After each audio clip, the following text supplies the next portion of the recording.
Mananghalian tayo mga kababayan. Mainit ang panahon ngayon. Sa mga nagsabi nga yung asawa ko, pinakaswerte talaga ako sa asawa ko dahil yung natutunan niya mag-adjust sa akin, yung sa ugali ko, nag-adjust na siya. So ganun ang gagawin sa mga asawa para lalong tumibay at masaya yung inyong pagsasama. Katulad ngayon, kumakain ako, masyadong mainit. Siya kailangan hindi siya lumayo. Andyan lang siya. Siyang, tagal mong sumagot.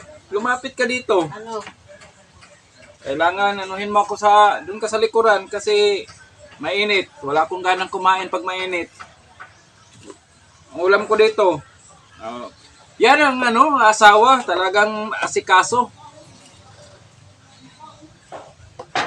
Diyan ka, bilisan mo kasi naiinitan ako. Tubig, meron na ba tubig? Kumuha ka ng tubig, lagay mo dito sa harapan. Oo, para kung mabilao ka ako. Kahit bilhin to ng 5 million, di ko to ibenta asawa ko dahil ako na yata yung pinakaswerteng asawa sa buong mundo. Pag nagkaroon ka ng ganitong klaseng asawa, maalaga, masikaso, panalo ka.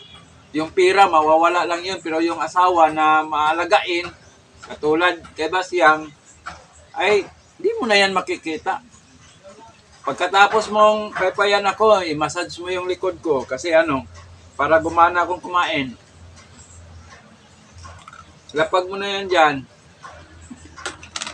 Masahiin mo ako habang kumakain ako.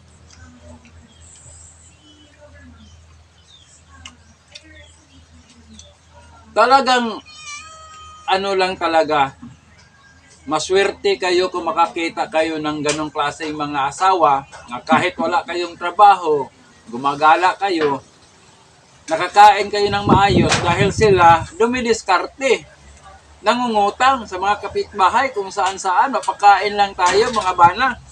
Kaya ingatan natin itong mga ganitong klaseng mga ugali sa ating asawa. Sa mga asawa dyan na walang diskarte, laging nagbunga nga sa kanilang mga asawa, tumahimik na kayo. Ang sundin nyo, si Basyang, yon ang iduluhin ninyo. Dahil wala kaming away, katulad dito, lagi akong busog. Tama na, baka sabihin nila na inaapi kita. Di ko naman yan siya inaapi. Magsalita ka nga kung inaapi ba kita. Yung pag-asikaso mo sa akin, napipilitan ka ba o bukal sa loob mo? Or dahil ba sa pagmamahal mo kaya ginagawa mo yung lahat ng mga utos ko ginagawa mo?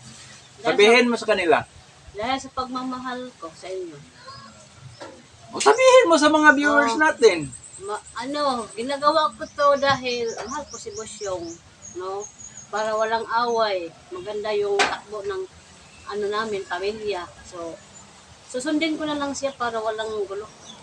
Yun ang pinaka-the best gawin ng mga asawa dyan. Hindi puro bunganga ginagamit nyo. Umagang-umaga, bunganga. Pagka tanghali, bunganga. Pagka lahat na lang buong gabi, buong hapon, bunganga.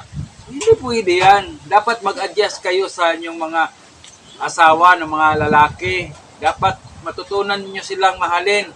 So, tapos, para ganado kaming kumain, mga bana. Katulad ngayon, kahit di masyadong masarap yung ulam, pero napapasarap dahil sa pag-asikaso ng asawa ko. So hanggang sa muli, yun lang yung tip namin. Basyang, Basyang. para sa masaya nga pamilya, gawin nyo kung ano yung nakikita nyo. Gayahin nyo si Basyang. Malalahanin, mahaba yung pasensya, mapagmahal. So, hanggang sa muli, maraming salamat.